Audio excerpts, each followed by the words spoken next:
Alright, here we go. This is part 2 where I'll be finishing the rest of the front end. The process is pretty much the same, so there's 3 steps. 1, getting rid of the old rust and paint, or getting rid of the old rust, getting rid of the old paint, and God, I gotta start this recording over.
Alright, this next part was easily my least favorite part of this project. I'm like really salty about it. I'm not gonna even like give it that much screen time, bro. Like, just know that it took so long to do this. So, like, it looks easy because I sped that shit up like 8,000%. It just looks like it's quick, but no, it sucks.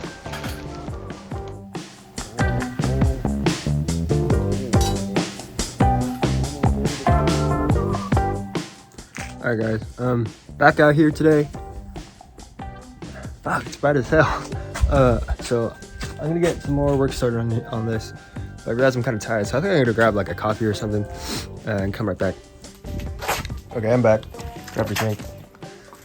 Okay. Alright, so last night I took out most of the rubber undercoating. So what I'm gonna do now is grab angle grinder. Yeah, this guy. These stripper discs, and finish that shit up.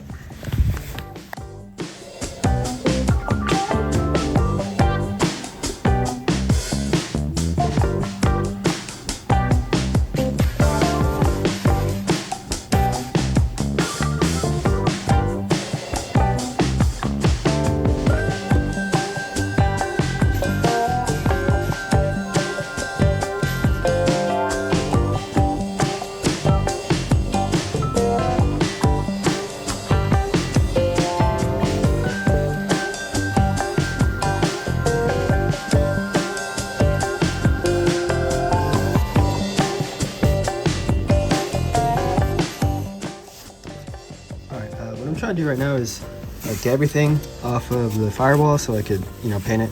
In particular, I'm trying to get these main disconnects off. So this one and that one. I've already taken off a bunch of stuff like the master cylinder and the throttle linkage, but this is just like particular pain in the ass. All right, so I just kind of went in there barbarian style and bent the metal tabs in, so now it just kind of goes through.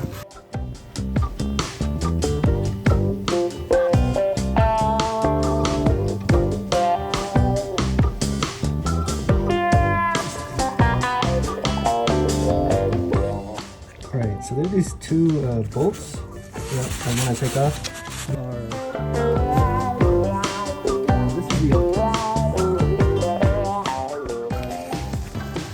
Alright, so I'm under the car right now, trying to figure out how to release the tension here. I had foolishly thought that unscrewing the adjuster nut would do the trick, but no, that was false. I think just like I think this cable hooks into this metal piece.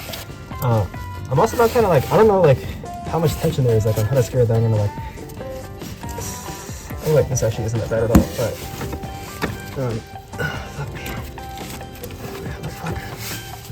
alright, this is too hard to do on camera. So basically, I'm just gonna try to remove this from this. Like, see if I pull this, you can see the cable comes out. So that's probably weird. Alright, that wasn't bad at all. I just pulled this back and then this was able to come unhooked. Alright, that did exactly what I needed because now there's no tension here at all. I can pull the parking brake, it's all good. Alright, well, this ended up being a whole fucking pain in the ass. So I had to take these 2 bolts off too, which is kind of like holding this and this. But now I got this out of the way. So, cool.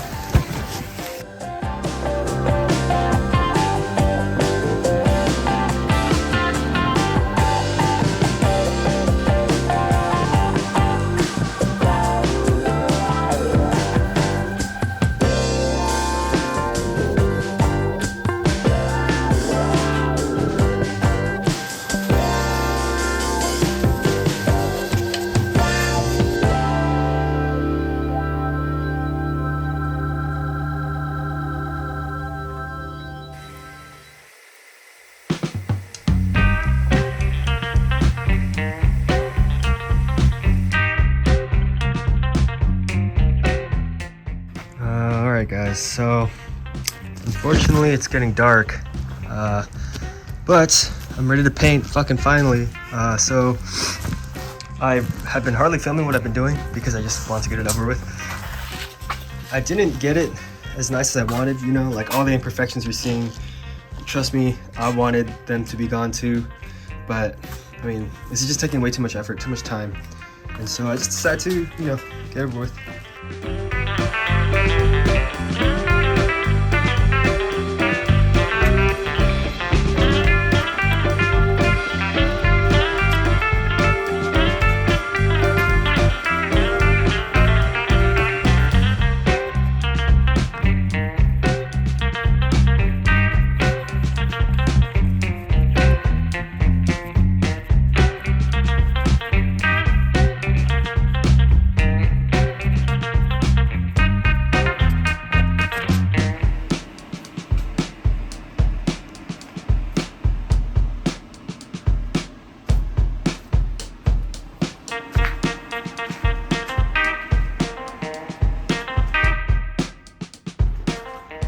Alright guys, so it's the next day.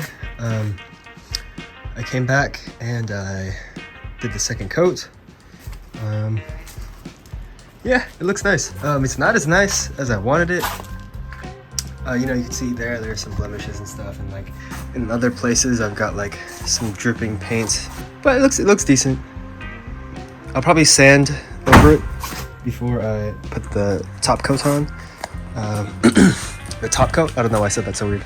Anyway, yep. Oh yeah, one thing I don't know if I mentioned is this battery tray area is rusted like as fuck. Alright, cool. So I'm about to paint the last side. This is kind of the last step for now. I just want to point out a few things. Alright, well the first is that this floor pan is rusted. Because of that, I've marked where I want to paint so that later when I look at this, I'll like kind of know exactly how far the rest go. I plug the threads so I don't paint into them. Oh yeah, this shock tower. So I won't be painting all this because it needs to be welded, you know, so after I get it welded, I'll paint it. All right, take 2. Okay, cool. So I've already sanded the area, so I'm not really gonna be using these right now. This is what I used to wipe it down after I sanded it. This is the paint.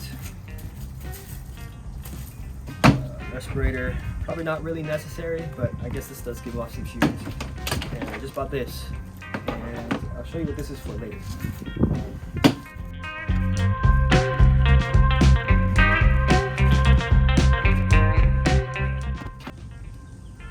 Alright, make a bed right now if you think I'm gonna spill any.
Oh yeah, guys, just real quick. So this is all the paint I think I'm gonna need for the rest of the day.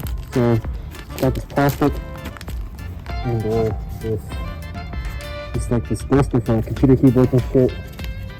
Yeah.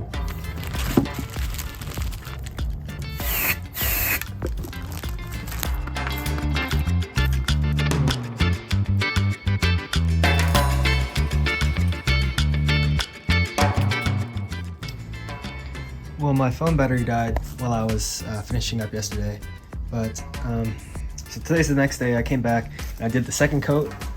Remember, with this stuff, you have to do a second coat, and it has to be within 3 hours to 48 hours of the first one. If it's past 48 hours, then you have to sand it with 220 grit. So it's just easier to get it over with, so you don't have to sand it in the future. So that's pretty much it for this step in my process. Yeah.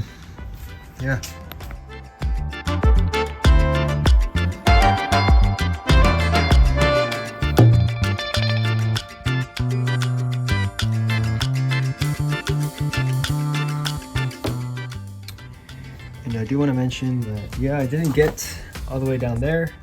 The idea is that one day I'm gonna replace the engine. So when I have that out, I'll actually go in there and do all those hard to reach places properly. So yeah. Okay, so that's pretty much the video.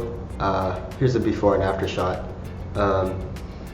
If I had to rate this whole process in terms of like how difficult it was, I'd probably say like an 8 or an 8.5 out of 10, because mostly because of removing all the old paint. You know, like there's just like dust going everywhere, and you're kind of worried about your health. So that's mainly why it gets such a shitty rating.